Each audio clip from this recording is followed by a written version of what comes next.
नमस्कार दोस्तों, आप सबका स्वागत है। आज हम पढ़ने वाले हैं गैने का अधिगम सिद्धांत।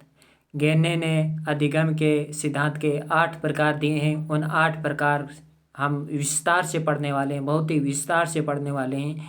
इसलिए ये वीडियो बहुत लंबा होने वाला है, क्योंकि बहुत ही एक्सप्लेनेशन के साथ पढ़ने वाले हैं। पता नहीं एग्ज़ाम में किस प्रकार से प्रश्न घुमा कर पूछ ले।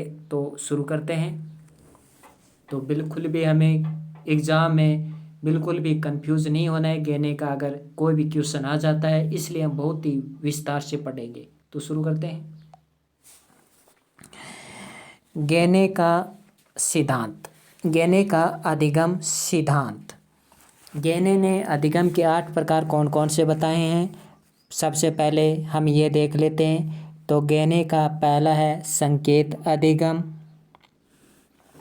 दूसरा है उद्दीपक अनुक्रिया अधिगम, तीसरा है श्रृंखला अधिगम, चौथा है शाब्दिक साहचर्य अधिगम, पांचवा है विभेद अधिगम, छठा है संप्रत्यय अधिगम, सातवां है सिद्धांत अधिगम और आठवां है समस्या समाधान अधिगम।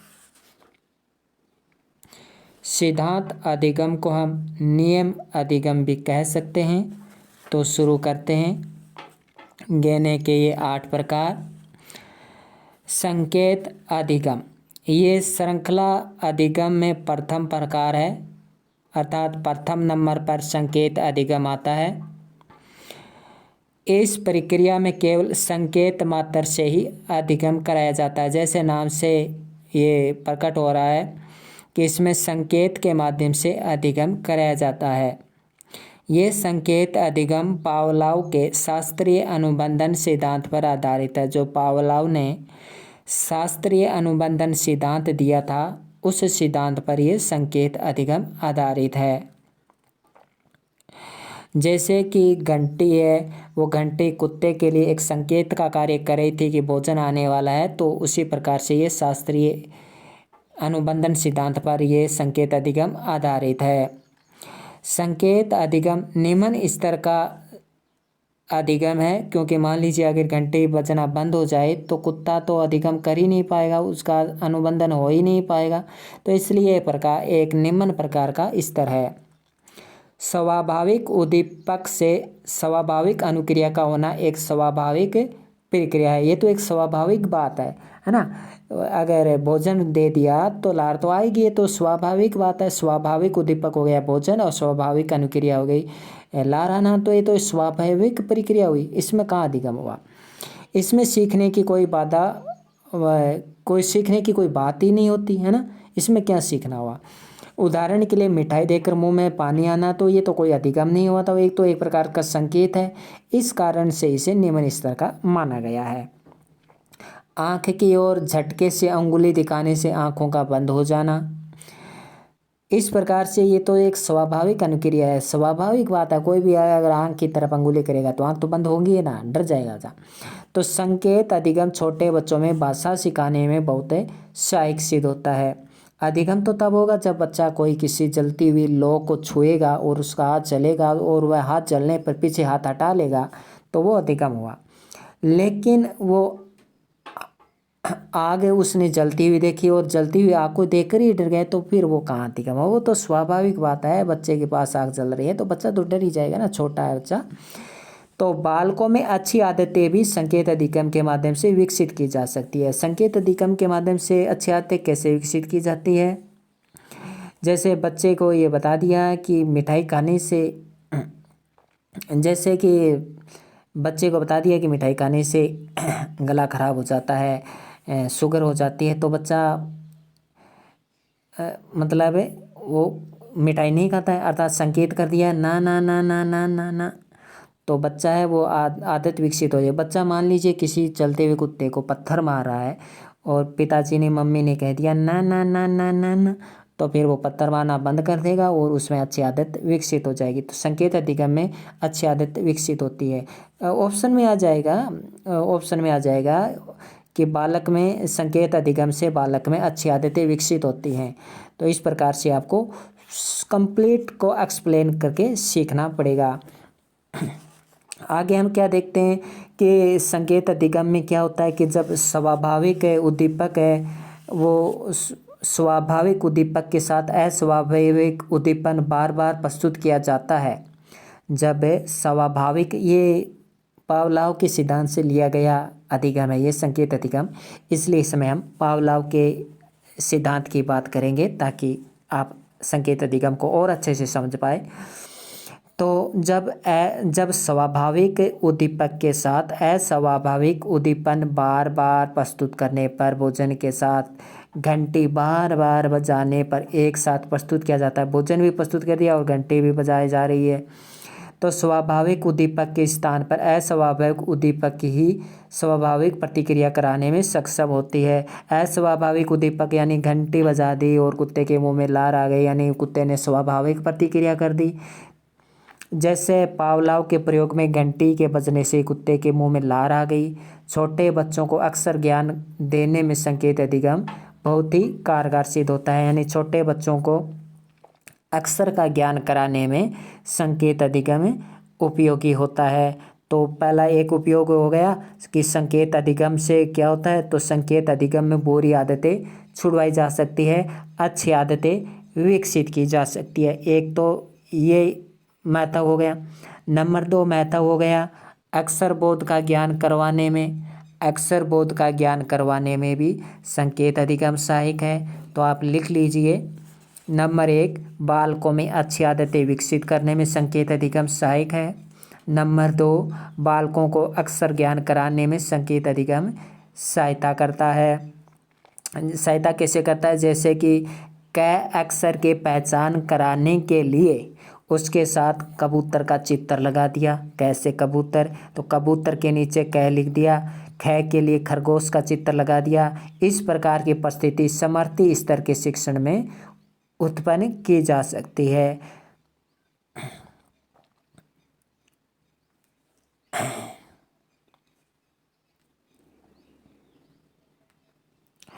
तो इस प्रकार का अधिगम है कि वो छोटे बालकों में एक तो अच्छी आदतें विकसित कर देगा, अक्षर का ज्ञान भी हो जाएगा। लेकिन उच्च कोटि के अध्ययन में संकेत अधिगम सहायक नहीं है। छोटी प्राथमिक कक्षाओं के लिए ये संकेत अधिगम उपयोगी माना जाता है। तो हमने संकेत अधिगम के बारे में बहुत ही डिटेल से पढ़ा है। आइए अब हम पढ़ते हैं उद्दीपक अनुक्रिया सिद्धांत।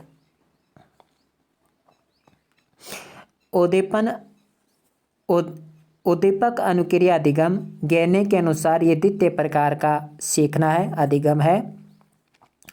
ये उद्दीपन अनुक्रिया अधिगम है वो B.F. स्किनर के उद्दीपक अनुक्रिया अनुबंधन सिद्धांत से संबंधित है।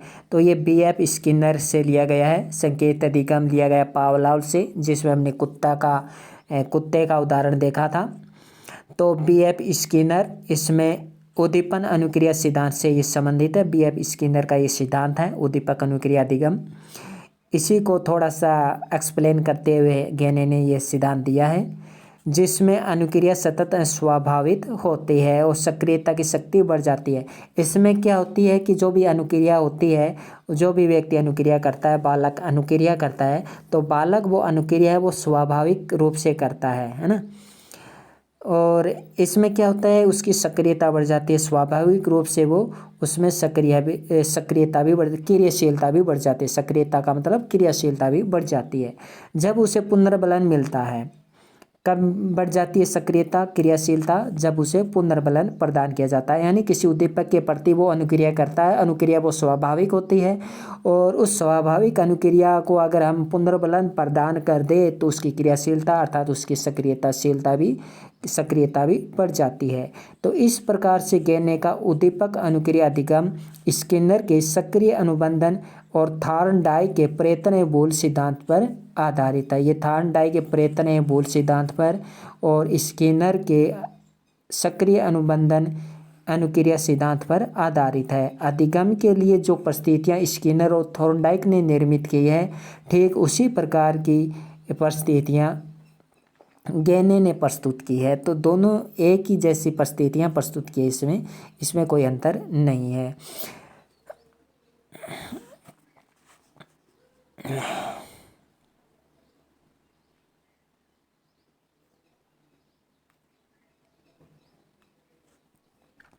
तो इस प्रकार से हमने पढ़ा कि थॉर्नडाइक के प्रयास एवं त्रुटि सिद्धांत, स्किनर के क्रिया प्रसूत अनुबंधन सिद्धांत अर्थात क्रिया प्रसूत अनुबंधन सिद्धांत यानी सक्रिय अनुबंध अनुक्रिया सिद्धांत से ये संबंधित है।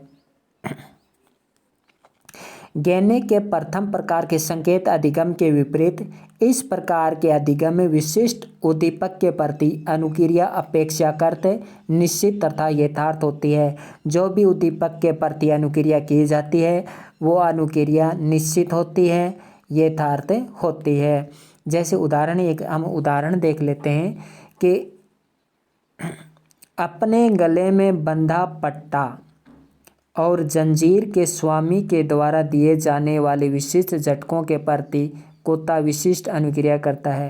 यानी मालिक ने अपने कुत्ते के गले में एक पट्टा बांध दिया है, जंजीर बांध दी है, और जब वो जंजीर खींचता है तो कुत्ता एक विशिष्ट अनुक्रिया करता है। इसके लिए उसे पुरस्कार और प्रशंसा मिलती है। उसे प्रशंसा, जब अनुक्रिया करता है कुत्ता, जब पट्टा खींचता है तो कुत्ता चल पड़ता है। कुछ कुत्ते ऐसे होते हैं पट्टा खींचने पर बैठ जाते हैं, चलते नहीं हैं, जिद कर लेते हैं। तो इस प्रकार से वो एक प्रकार से अधिगम तो हुआ नहीं। कुत्ता जैसे रस्सी हाथ में ली, कुत्ता चल पड़ा, कुत्ते को समझ में आ गया कि अब चलने वाले हैं हम। तो इस प्रकार से कुत्ता समझ गया तो ठीक है, वरना कुछ कुत्ते तो बैठ ही जाते हैं। और जब कुत्ता चल पड़ता है तो उसे पुरस्कार प्रशंसा मिलती है, शाबाश। उसके हाथ पर ऐसे, उसके सिर पर ऐसे हाथ फेर देता है, वो भी एक प्रकार का पुनर्बलन है। परंतु बाद में उसके गले में न तो पट्टा बांधा और न ही जंजीर का प्रयोग किया जाता है। फिर भी वह स्वामी के मौखिक आदेश से कुत्ता खड़ा हो जाता है, बैठ जाता है, चल पड़ता है। फिर भी कुत्ता चल पड़ता है तो फिर वो अधिगम हो गया है।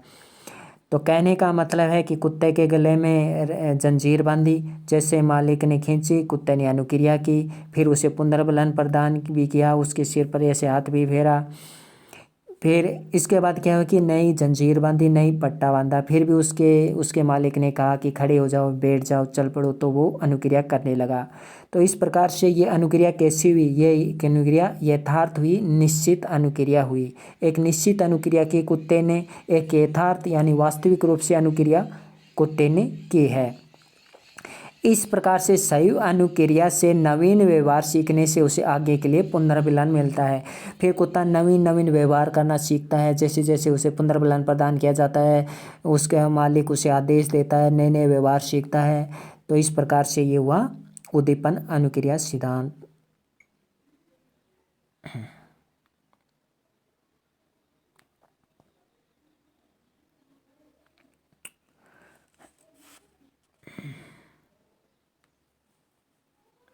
अब हम देखते हैं श्रृंखला अधिगम सिद्धांत।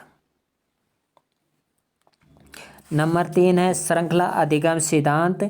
प्राणी जब संकेत अधिगम एवं उद्दीपक अनुक्रिया संबंध अधिगम को पूर्ण रूप से परिचित हो जाता है, संकेतों के माध्यम से वो पूर्ण रूप से परिचित हो जाता है कि संकेत के माध्यम से क्या होता है, उसमें अच्छी आदतें विकसित हो जाती है। संकेत के माध्यम से जब भी कोई उसे मिठाई देखता तो वो मुंह में लार आ जाती है, आँख की तरफ अंगुली करता तो वो आंखें बंद कर लेता है ना। जल्दी आग, पास में आग जलती है तो बच्चा उठकर भाग जाता है।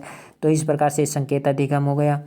दूसरा, इस संकेत अधिगम भी कारगर होता है लेकिन निम्न स्तर का होता है, काफ़ी निम्न स्तर का होता है, क्योंकि आग जल रही है तो हो सकता है आग लग भी जाए, न भी लगे। बच्चे को ऐसा ज्ञान तो होता नहीं है लगेगी या नहीं लगेगी, क्या पता उड़ कर आ जाए, न भी आए। तो इस प्रकार से एक प्रकार का इस संकेत है आग उस बच्चे के लिए। फिर उद्दीपक अनुक्रिया है किसी वस्तु के प्रति स्वाभाविक रूप से अनुक्रिया करना, फिर उस अनुक्रिया करते हुए उस यथार्थ अनुक्रिया करना, निश्चित अनुक्रिया करना सीख जाना, और उस प्रकार से उसे अधिगम हो जाता है। श्रृंखला अधिगम में क्या होता है कि जब बच्चा संकेत अधिगम एवं उद्दीपक अनुक्रिया में संबंध स्थापित कर लेता है, अच्छी तरह से परिचित हो जाता है, संकेत में और उद्दीपक अनुक्रिया अधिगम में आपस में संबंध भी स्थापित बच्चा कर लेता है, और उसे अच्छी तरह से परिचित हो जाने के बाद वह श्रृंखला अधिगम की प्रक्रिया भी प्रारंभ कर देता है। स्किनर ने भी इस प्रकार के अधिगम की व्याख्या की है। उसमें उद्दीपक अनुक्रिया को लगातार एक क्रम से उपस्थित किया जाता है, यानी श्रृंखला के रूप में उद्दीपक को प्रस्तुत किया जाता है। जैसे कि अगर कोई गिनती सिखानी हो तो 1 2 3 4 5 ऐसे सिखाई जाती है। कोई नाम में कोई वाक्य सिखाना हो, जैसे राम आम खाता है, तो ऐसे नहीं, तो हम उल्टा नहीं लिखते। राम आम राम आम खाता है राम, आम खाता है राम, ऐसे नहीं लिखते। राम आम खाता है, ऐसे श्रृंखला के अधिगम के रूप में, श्रृंखला के रूप में बच्चे को शिक्षा करवाई जाती है। तो इस प्रकार से ये श्रृंखला अधिगम सिद्धांत है। ये पहली शाब्दिक श्रृंखला अधिगम तथा दूसरा अशाब्दिक श्रृंखला अधिगम। इसमें दो प्रकार की स्थितियां उत्पन्न होती हैं, एक तो शाब्दिक श्रृंखला अधिगम, एक अशाब्दिक श्रृंखला अधिगम। तो श्रृंखला अधिगम को गैने ने कितने भागों में बांटा? 2 भागों में बांटा। एक तो शाब्दिक श्रृंखला अधिगम में बांटा, एक अशाब्दिक श्रृंखला अधिगम में बांटा।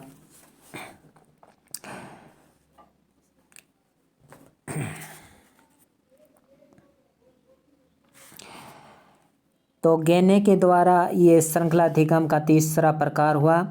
श्रृंखला अधिगम में 2 या अधिक उद्दीपन अनुक्रिया संबंधों को साथ साथ जोड़ दिया जाता है ना। 2 या 2 से अधिक उद्दीपन संबंधों को आपस में जोड़ दिया जाता है।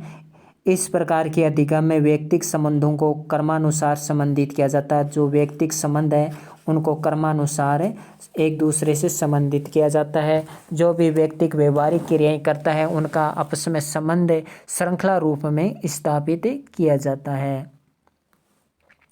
तो इसके 2 प्रकार हमने देख लिए श्रृंखला अधिगम के, एक शाब्दिक श्रृंखला और दूसरा अशाब्दिक श्रृंखला। गुथ्री ने भी इस पर एक बार श्रृंखला अधिगम का वर्णन करते हुए कहा है और श्रृंखला अधिगम पर वर्णन किया है। इसके उदाहरण भी, इस पर प्रयोग भी किए हैं, इनके उदाहरण भी स्पष्ट किए हैं। तो इस श्रृंखला अधिगम कह सकते हैं कि ये श्रृंखला अधिगम गुथ्री ने भी इसका प्रयोग किया है। तो गुथ्री के सिद्धांत से भी श्रृंखला अधिगम मेल खाता है, हम ये कह सकते हैं।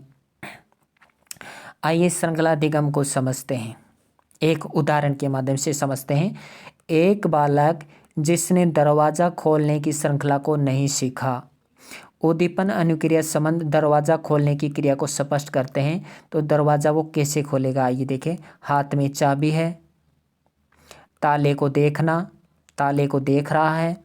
ऊपर की सीध में चाबी का निरीक्षण करना, वो चाबी का निरीक्षण कर रहे हैं कि चाबी किस प्रकार से लगानी है ताले में। फिर निरीक्षण करने के बाद क्या है, वो चाबी डाल लेगा। चाबी उसके हाथ में उल्टी डालनी है, ऐसे डालनी है। जब देखेगा उनका शेप देखेगा, चाबी का शेप देखेगा और ताले का शेप देखेगा, दोनों का शेप देख लिया उसने।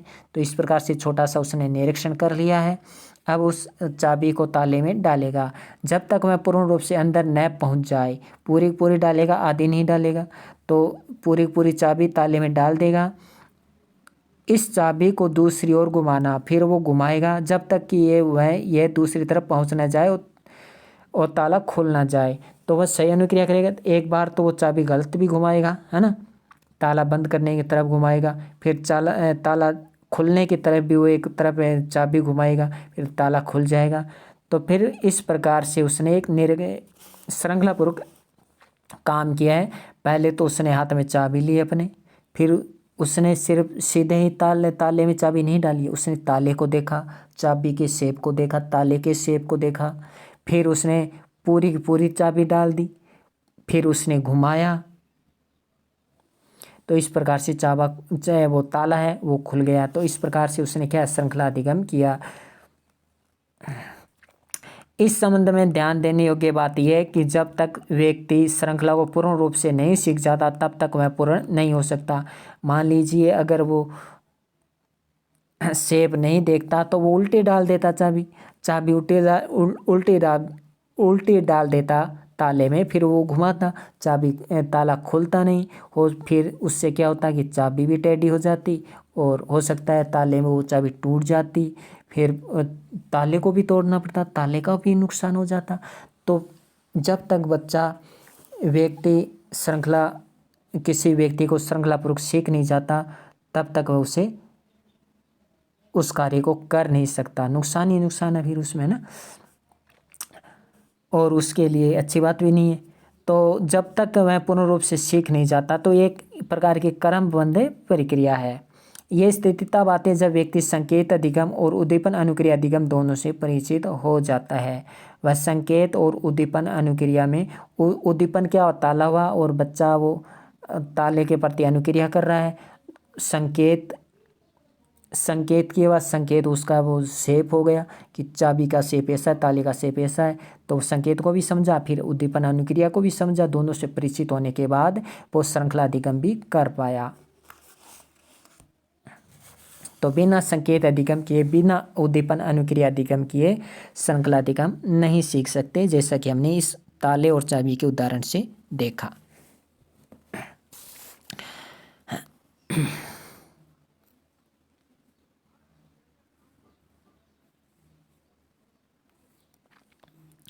अब देखते हैं शाब्दिक श्रृंखला और अशाब्दिक श्रृंखला के बारे में पढ़ते हैं।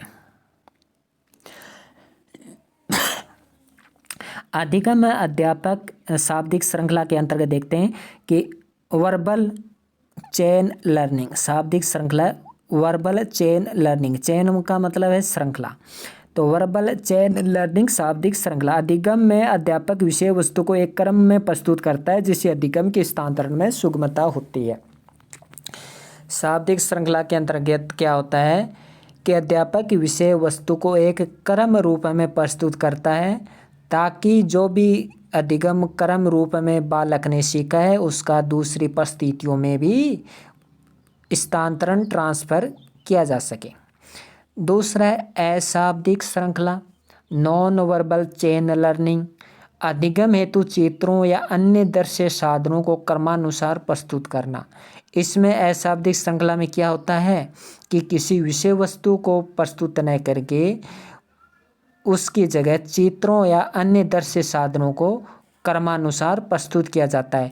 जैसे एक उदाहरण देखते हैं कि किसी जीव के भ्रूण से वयस्क तक के विकास की अवस्थाओं को चित्र के द्वारा प्रस्तुत करना, यानी बालक के भ्रूण को चित्र के माध्यम से क्रम रूप में व्यवस्थित करना। 1 महीने का, 2 महीने का चित्र, फिर 3 महीने का चित्र लगा दिया, 4 महीने का चित्र लगा दिया, इस प्रकार से क्रम रूप से व्यवस्थित करना क्या है, ये अशाब्दिक श्रृंखला हो गया। अब हम देखते हैं शाब्दिक साहचर्य अधिगम।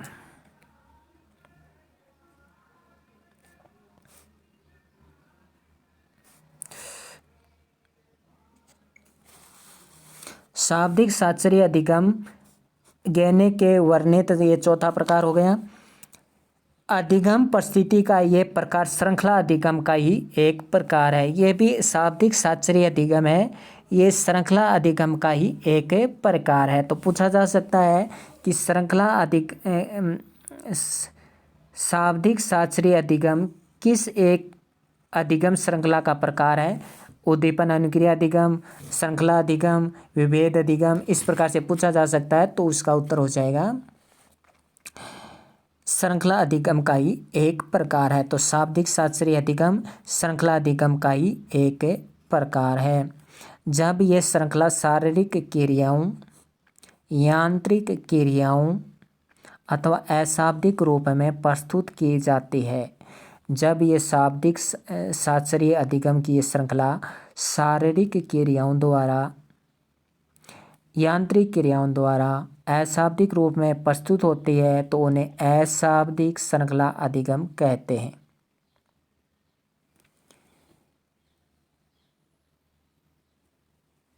और यही श्रृंखला जब शाब्दिक अवयव संबंधी हो जाती है तो इसे ही शाब्दिक साहचर्य अधिगम की परिस्थिति कह सकते हैं। तो इस प्रकार से आई होप आप समझ नहीं पाएंगे, तो चलो मैं आगे एक और अच्छे से समझाता हूँ कि 2 या 3 शब्दों वाले वाचिक श्रृंखला प्राय व्यवहार में आते रहते हैं, परंतु जिन शब्दों की श्रृंखलाएं अधिक जटिल होती हैं उसे तात्कालिक समर्थी विस्तार की आवश्यकता पड़ती है। यदि इस प्रक्रिया से अधिगम प्रक्रिया 3 प्रकार से संपन्न नहीं होती है तो लंबी श्रृंखलाओं को छोटी छोटी इकाइयों में विभाजित कर अधिगम को प्रभावी बनाया जा सकता है। तो शाब्दिक साहचर्य अधिगम हमने देख लिया है। आइए हम इसको समझने की कोशिश करते हैं। आई होप आप समझ नहीं पाए होंगे कुछ भी। तो शाब्दिक शास्त्रीय अधिगम को हम बहुत अच्छे से समझेंगे। अधिगम परिस्थिति का ये प्रकार श्रृंखला अधिगम का ही एक प्रकार है, जो कि हमने देखा।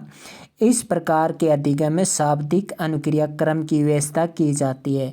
शाब्दिक अनुक्रिया को क्रम रूप में व्यवस्थित किया जाता है। शाब्दिक अनुक्रिया को क्रम रूप में व्यवस्थित किया जाता है। शाब्दिक इकाई को सीखने के लिए उससे पूर्व की इकाई की सहायता ली जाती है।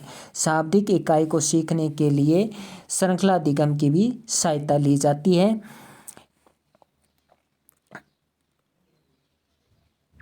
अधिक जटिल शाब्दिक श्रृंखला के लिए व्यवस्था क्रम एक संकेत का कार्य करता है। अधिक जटिल शाब्दिक श्रृंखला के लिए व्यवस्था क्रम एक संकेत का कार्य करता है। उदाहरण के लिए उदाहरण देखते हैं, सब कुछ उदाहरण से ही समझ में आता है। जब बालक गेंद को पहचान कर, उदाहरण देखते हैं कि जब बालक गेंद को पहचान कर उसे गेंद कहने के साथ साथ लाल गेंद कह देता है, उस स्थिति में वह 3 इकाइयों का शब्द साहचर्य सीख जाता है। गेने का मानना है कि लंबी श्रृंखलाओं को छोटी छोटी इकाइयों में तोड़कर अधिगम को अधिक सफल बनाया जा सकता है। यानी कोई हमने लंबा सा वाक्य बहुत लंबा सा वाक्य दे दिया, हमने लॉन्ग लाइन दे दी, हमने लॉन्ग वाक्य दे दिया, लॉन्ग सेंटेंस दे दिया। उस लॉन्ग सेंटेंस को विभाजित करके सीखना ही क्या है, शाब्दिक शास्त्रीय अधिगम है। उसको हमने विभाजित कर लिया, फिर उसमें संबंध स्थापित कर लिया। जैसे कि हम कंजक्शन में सीखते हैं, मतलब कंजक्शन में सीखते हैं, जैसे हम सीखते हैं कि she is a girl, she is a girl who gave me 5 rupees, कि वह लड़की जिसने मुझे 5 रुपये दिए थे।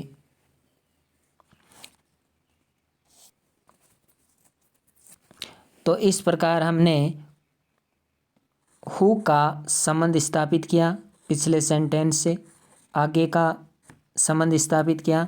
तो इसलिए हमने इसको 2 भागों में बांट लिया, एक सी इज ए गर्ल और दूसरा हो गया हु गेव मी 5 रुपीज़। तो दोनों को अलग अलग 2 टुकड़ों में तोड़कर हमने समझ लिया कि ये वाक्य क्या कहना चाहता है। तो इस प्रकार से बच्चा समझ जाता। पहले बच्चे ने बोला गेंद, फिर बोला लाल गेंद, फिर बच्चा बोलेगा लाल गेंद, लाल गोल गेंद, लाल गोल गेंद, फिर बच्चा बोलेगा लाल गोल गेंद भागती, फिर बच्चा बोलेगा लाल गेंद तेज भागती है। तो इस प्रकार से धीरे धीरे वो शाब्दिक शास्त्रीय अधिगम हो जाएगा। आगे हम देखते हैं विभेद अधिगम।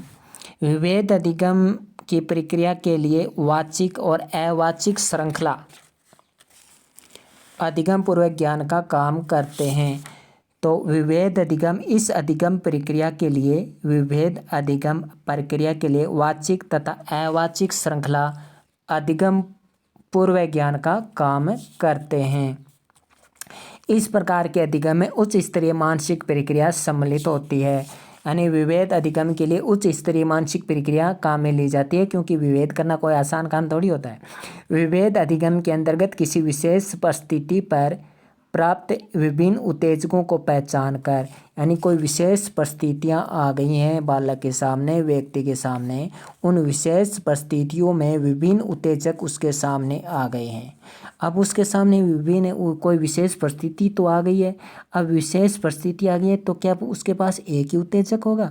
नहीं, उसके पास विभिन्न उत्तेजक होंगे और उन विभिन्न उत्तेजनाओं में से उसको कोई एक विशेष उत्तेजक को पहचानना पड़ेगा और उस विशेष उत्तेजक को पहचान कर उसके प्रति वो विशिष्ट अनुक्रिया प्रारंभ कर देता है।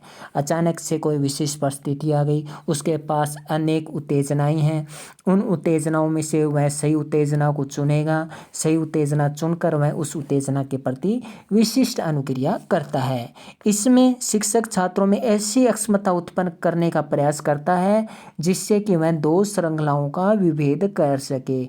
ऐसी अक्षमता उत्पन्न कर देता है शिक्षक उसके दिमाग में, खोपड़ी में, कि वह 2 श्रृंखलाओं में विभेद कर पाता है। इस प्रक्रिया में मौलिक उद्दीपन अनुक्रियाओं का संबंध के अधिगम के पश्चात शिक्षक उन्हें क्रम रूप से संगठित करता है। इसके बाद क्या होता है कि इस प्रक्रिया में मौलिक उद्दीपक अनुक्रिया का संबंध अधिगम, यानी जब उद्दीपन अनुक्रिया के मध्य वो संबंध स्थापित हो जाता है तो उसके बाद अध्यापक उन्हें क्रम रूप में संगठित करता है। यानी विभिन्न परिस्थितियों में वह अनेक उत्तेजकों में से एक उत्तेजक को चुनता है, उसके प्रति सही अनुक्रिया करता है, उस अनुक्रिया को कर लेने के बाद क्या है, अनुक्रिया करता है और उसके विपरीत एक विशिष्ट अनुक्रिया करता है। साथ में अध्यापक भी उसमें अक्षमता उत्पन्न करने का प्रयास करता है, दो श्रृंखलाओं में विभेद करने, उसका वर्णन करने की अक्षमता विकसित करता है। उसके बाद क्या होता है कि इस प्रकार से वो उद्दीपन अनुक्रिया में संबंध स्थापित हो जाता है और फिर वो अध्यापक है कि मौलिक उद्दीपक अनुक्रिया का संबंध स्थापित होने के बाद उसे एक क्रम रूप में संगठित करता है, व्यवस्थित कर देता है।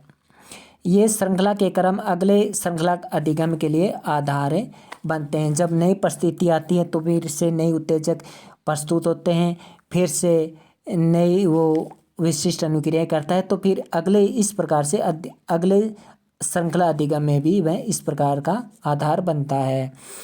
इस प्रकार श्रृंखलाओं का एक लंबा क्रम चलता रहता है। विभिन्न परिस्थितियाँ आती हैं, विभिन्न उत्तेजनाएं में प्रकट करता रहता है, उत्तेजनाओं में विशिष्ट अनुक्रिया करता रहता है, उद्दीपन अनुक्रिया में संबंध स्थापित करते हुए उसको एक व्यवस्थित रूप में संगठित करता रहता है और इस प्रकार से वो उनके सामने अनेक परिस्थितियाँ क्रम रूप से आगे आगे आगे चलती रहती हैं, आती रहती हैं और इस प्रकार से वो विभेदीकरण की उस अक्षमता है, बालक में विभेदीकरण की अक्षमता उत्पन्न होती रहती है और वो फिर आगे चलकर भविष्य में सही अनुक्रिया का चयन कर लेता है। तो बहुत लंबी प्रक्रिया से गुजरना पड़ता है। इसी को कहते हैं विभेद अधिगम, अर्थात उद्दीपक के प्रति अनुक्रिया करते हुए विभिन्न परिस्थितियों में उत्तेजनाओं में से अनेक उत्तेजनाओं में से एक उत्तेजना के प्रति विशिष्ट क्रिया करता है।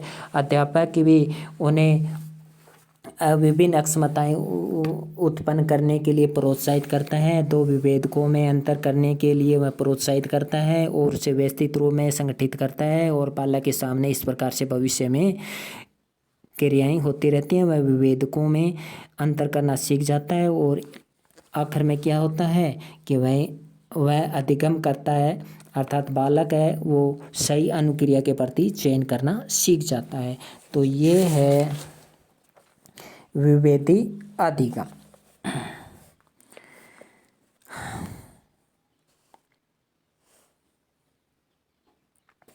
तो विभेदी अधिगम हमने देखा कि इस अधिगम प्रक्रिया के लिए वाचिक तथा अवाचिक श्रृंखला पूर्व आवश्यकता है।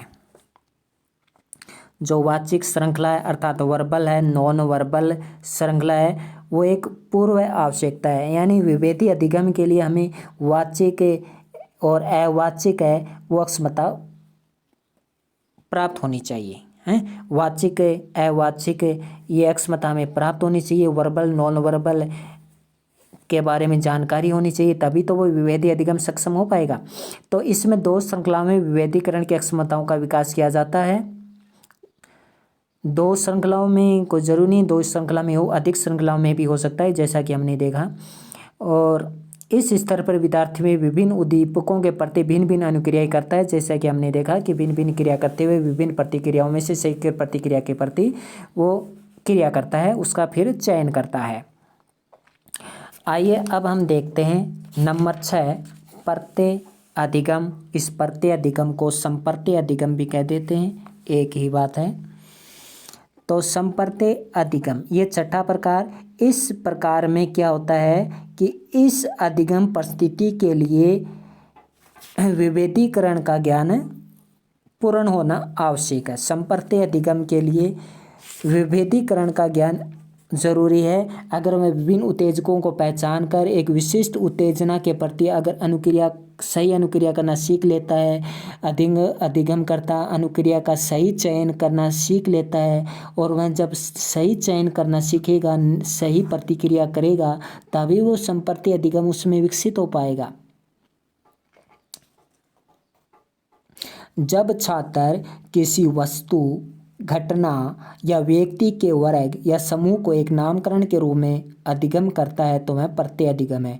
अर्थात कहने का मतलब है कि जब छात्र किसी वस्तु, घटना, व्यक्ति इन सभी का मस्तिष्क में संप्रत्यय बनाते हुए उसका एक नाम सोच लेता है, नाम तय कर लेता है, नाम उसे स्मरण हो जाता है, तो वो एक प्रकार का संप्रत्यय अधिगम है। और ये तभी होगा जब बच्चा उस सही प्रतिक्रियाओं में से सही उत्तेजक के प्रति अर्थात उद्दीपन मान लेते हैं, उद्दीपन के प्रति सही अनुक्रिया करता है, तभी तो उस वस्तु के बारे में, उस वस्तु से संबंधित विभिन्न तत्वों के बारे में उसे ज्ञान होगा। और वह ज्ञान होगा तो तभी तो वो अपने दिमाग में संप्रत्यय बना पाएगा ना।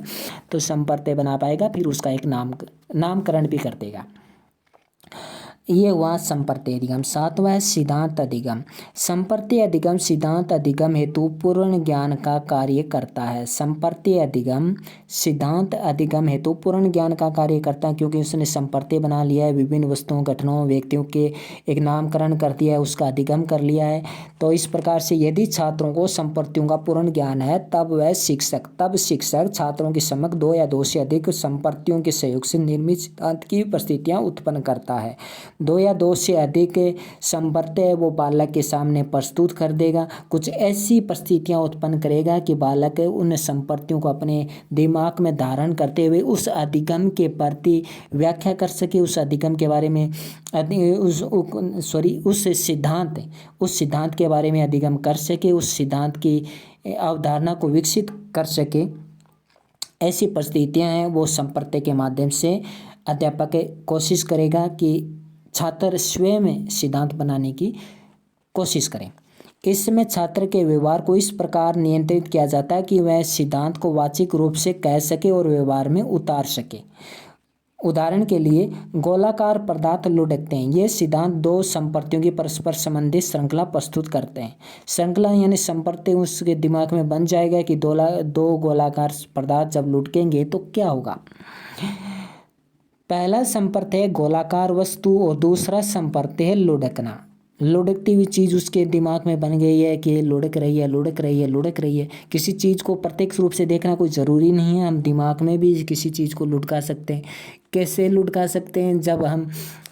तभी तो हम लुढ़का सकते हैं जब विभेदी अधिगम हमारे दिमाग में विकसित हो जाए। विभेद अधिगम विकसित ही नहीं होगा तो संप्रत्यय अधिगम विकसित नहीं होगा, संप्रत्यय अधिगम विकसित नहीं होगा तो फिर सिद्धांतीय अधिगम विकसित नहीं होगा। तो हमने सबसे पहले पदार्थों का विभिन्न विश्लेषण किया, है ना, फिर संप्रत्यय भी बनाया, फिर अधिगम सिद्धांत के अंतर्गत हमने संप्रत्यय, एक तो गोलाकार वस्तु और दूसरा लुढ़कना, ये संप्रत्यय हमने बना लिया। अतः इस सिद्धांत का अधिगम तभी संभव है जब कि छात्र इन दोनों संप्रत्ययों से परिचित है। एक लुढ़कना, एक गोलाकार वस्तु, दोनों से बच्चा परिचित है, तभी वो सिद्धांत बना पाएगा तथा इनका सम्यक ज्ञान रखता है। यदि बालक इन संपत्तियों का ज्ञान नहीं रखता है, अर्थात लुढ़कना, गोलाकार वस्तु का, इनका संप्रत्यय का ज्ञान नहीं रखता है कि गोलाकार वस्तु लुढ़कने से क्या होगा, है ना, और कितनी तेज गति से लुढ़क सकती है, अगर इससे संबंधित जानकारी नहीं होगी तो वो अधिगम सिद्धांत का निर्माण नहीं कर पाएगा। तो शिक्षक को सिद्धांत अधिगम के पूर्व इन संपत्तियों का अधिगम कराना आवश्यक होगा। अगला है समस्या समाधान अधिगम। ये 8वीं है। समस्या समाधान अधिगम ये उच्च श्रेणी की आती है।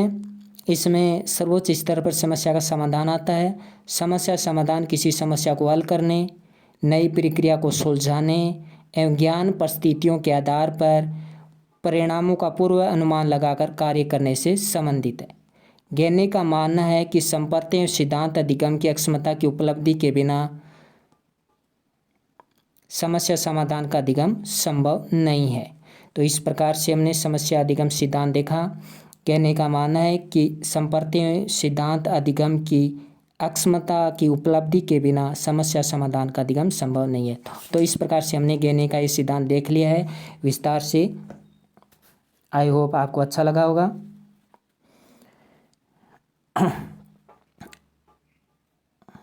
आइए हम आप देखते हैं। तो संकेत अधिगम, उद्दीपन अनुक्रिया अधिगम, श्रृंखला अधिगम, ये तो ज्ञान उद्देश्य के अंतर्गत आते हैं। ज्ञानात्मक उद्देश्य के अंतर्गत क्या क्या आता है? ज्ञान का संकेत अधिगम, उद्दीपन अनुक्रिया अधिगम, श्रृंखला अधिगम। बोध के अंतर्गत शाब्दिक शास्त्रीय अधिगम, अनुप्रयोग के अंतर्गत बहुउद्देशीय अधिगम, विश्लेषण के अंतर्गत प्रत्यय अधिगम, संश्लेषण के अंतर्गत अधिनियम अधिगम, मूल्यांकन के अंतर्गत समस्या समाधान अधिगम।